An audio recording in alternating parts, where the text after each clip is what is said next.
I want you to take a good look at it. In a moment, I'm going to ask you what...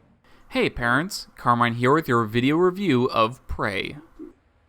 Oh my god! Security! Security!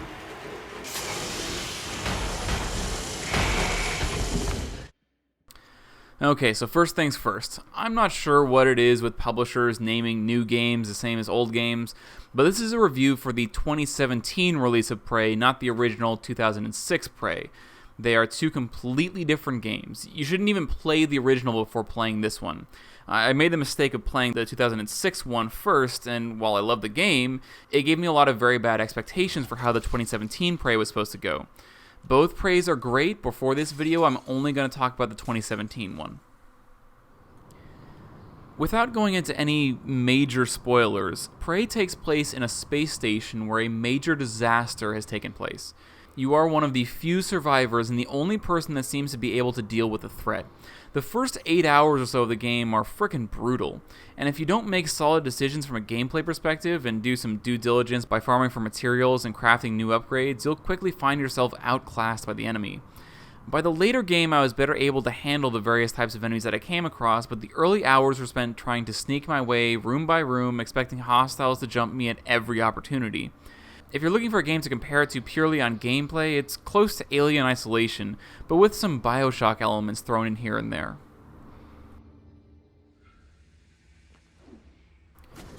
The only elements in this game are violence and substances, and of the two, violence is the most prominent.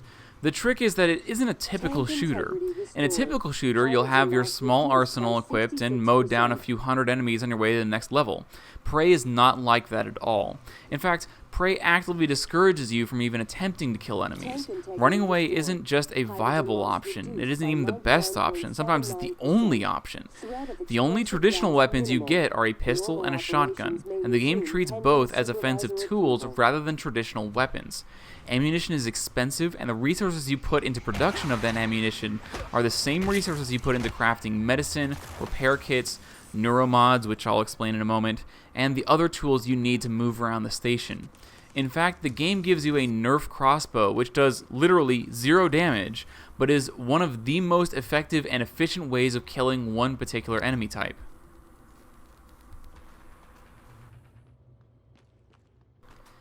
Now, that all being said, the player will inevitably have to kill enemies at some point.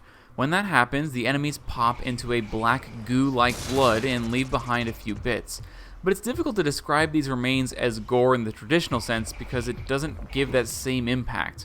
The best way I can describe it is if someone took an unpainted clay model of a humanoid figure and then blew it up. The remains are bits of the clay creature, but it doesn't really seem appropriate to label those gore. Now, that being said, there are humans on the station, some of which are still alive.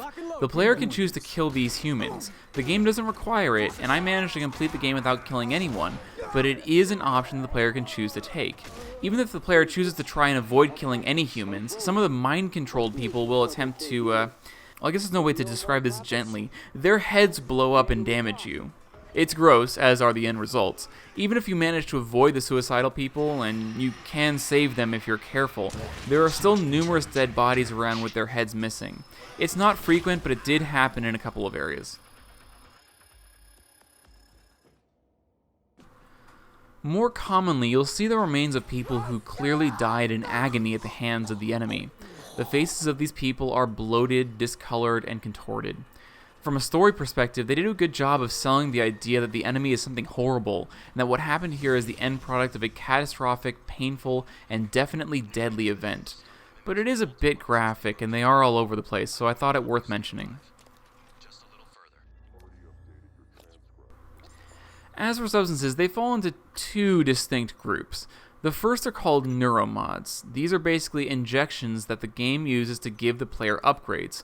The first time the player uses one of these, there's an animation where the neuromod is placed into the skin around the main character's eyes.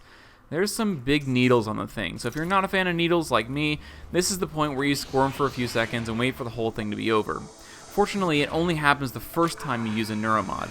Now, it is possible to complete the entire game without using any neuromods, but oh man, that would be quite a chore and would make the game almost punishingly difficult.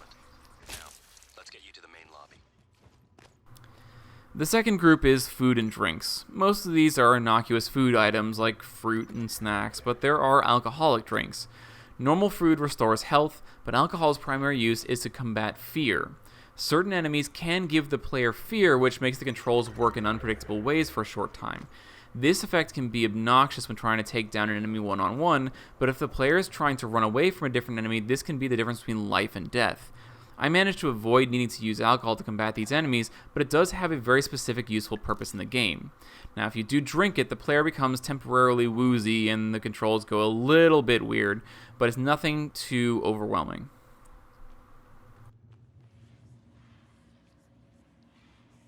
As for language, I'm pretty sure I heard a character swear once, but that was it, and I didn't hear anything else for the rest of the game.